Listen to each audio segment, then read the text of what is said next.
Hi guys, haven't made a video in a while, but thought I'd do something a little different today. This is my super class rock crawler. I don't think I've ever made a video of it.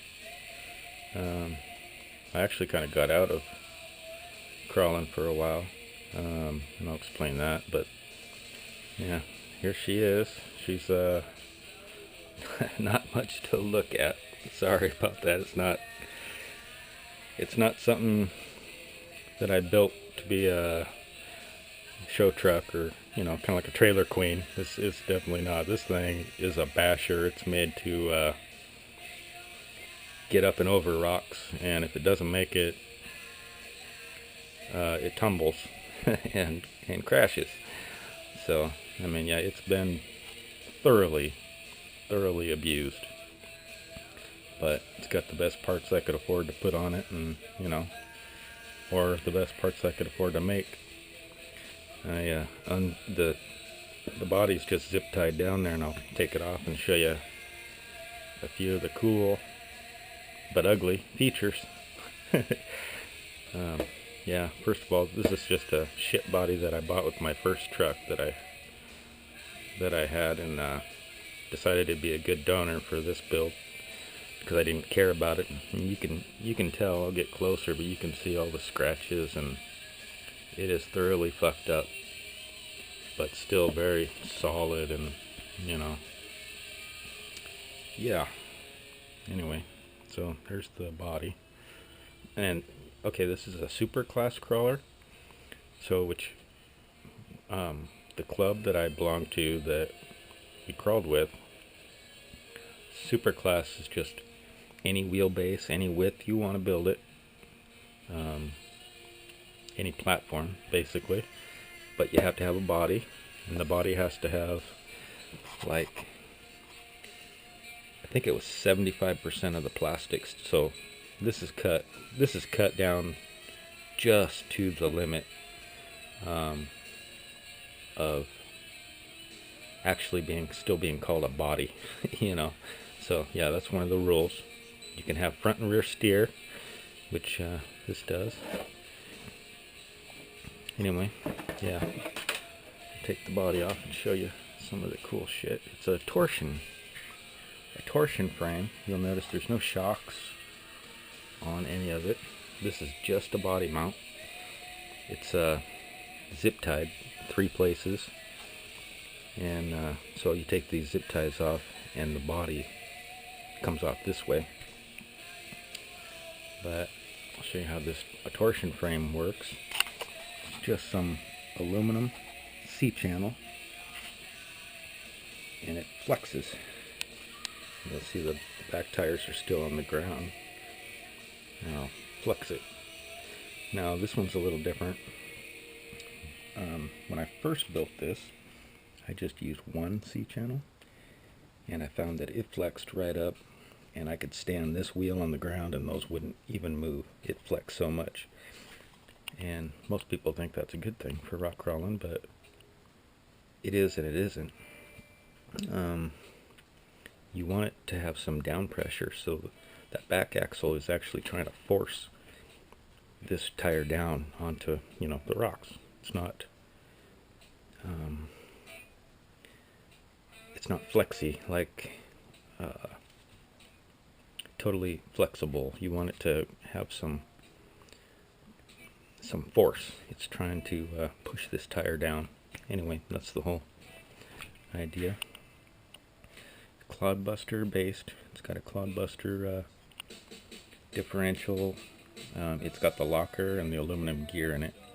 Solid steel axles. I think they're RC 4-wheel drive or a special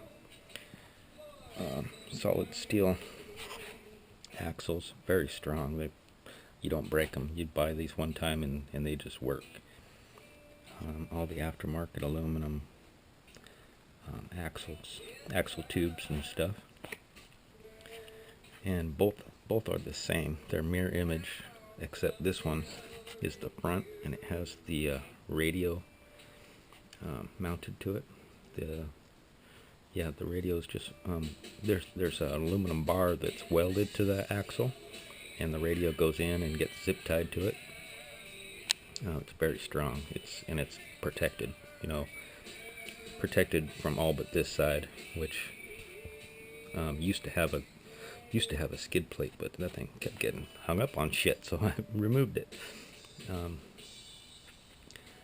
some other cool stuff that I modified. This is an aluminum like hub. The steering knuckle and everything's aluminum. I welded a plate to it and turned it in the lathe, and it fits inside the wheel, right? Now inside the wheel there's a spacer, and there's a lot of room in there. And what I did, took my battery pack apart, and I've got 3 batteries in this hub and 3 batteries in this hub, and that's my battery pack. Distributes the weight real good, and it's protected. The only downside is you can't swap out batteries and run longer. You gotta run it till it dies and then charge it and run it till it dies again. But yeah, the servo mount, see, most of these cars are built with the servo turned around and the steering's all in the front.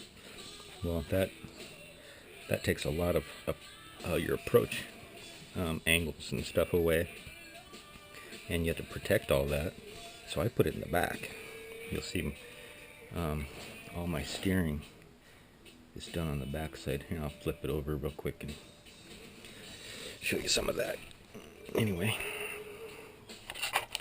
see, there's the tie rod and everything is run on the back side, and that servo is mounted to a solid piece of bigger seat channel, and it's welded right to the axle. Yeah, I couldn't think of any way to do it any tougher, and it works great. This thing gets bashed and bashed and bashed, and it does not break. It's awesome. But anyway, I made the flat plate tie rod and the steering linkages and stuff. I made all of that. Now, another cool thing, I'll flip it around and show you the back. Okay, now the back's a mirror image, remember? But you see this plate, it's not quite a full circle like the front one. It's like a half of a plate. Well, that's welded on there, and the speed controls are inside. The speed control runs to the front motor, and the speed control in this wheel runs this back motor, and they're Novak Goat crawler. I think they're called censored brushless motors. Back in the day, a few years ago, that really was top of the line. Love Novak stuff.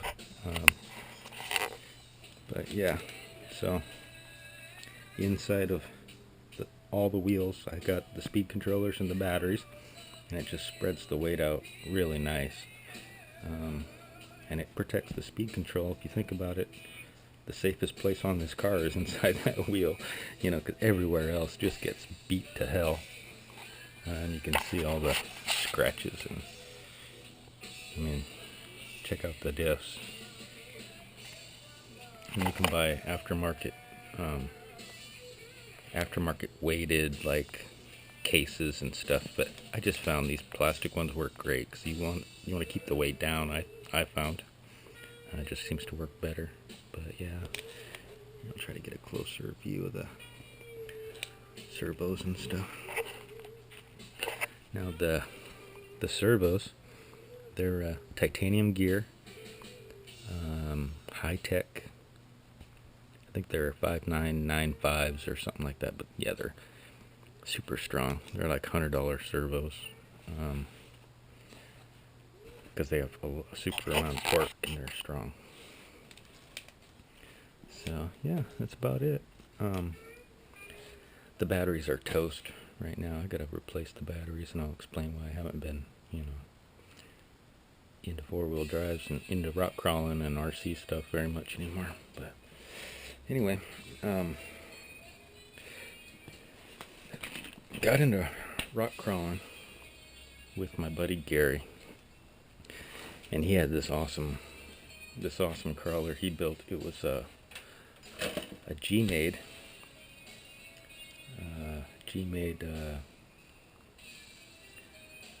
chassis. Had, you know, all the linkages and the shocks and all that, and the thing was sweet. We'd always just go rock crawling together, or we flew paragliders or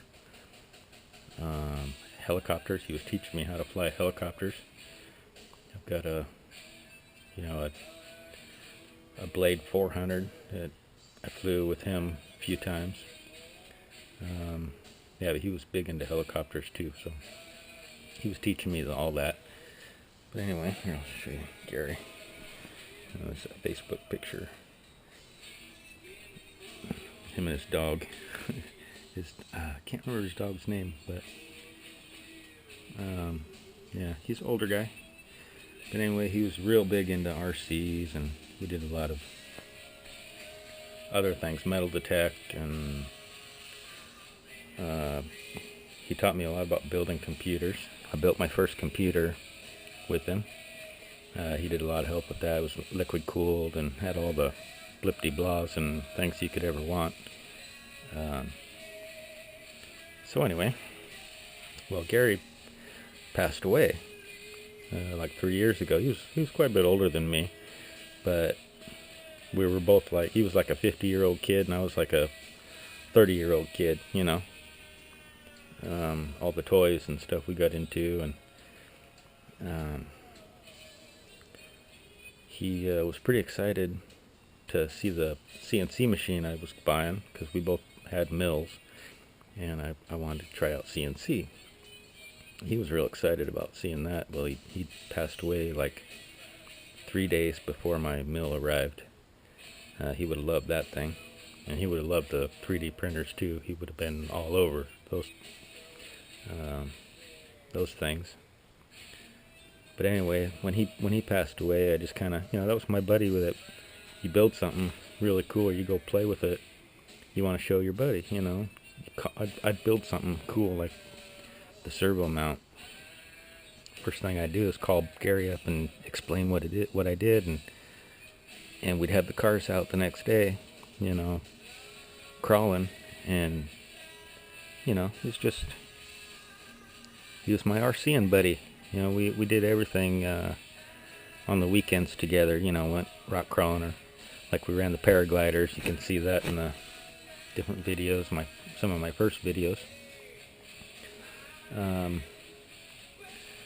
yeah, so when he passed away, I just kind of put everything up. I didn't want to go fly helicopters and not have my friend teach me, you know, or I didn't want to go rock crawling all by myself, and you know, it was just tough. It was like 3 years ago, but I've been watching a lot of RC car videos, and kind of getting back into it. I've been out so long, I forget what what the cool stuff is anymore, but I still remember a lot of the stuff about this car.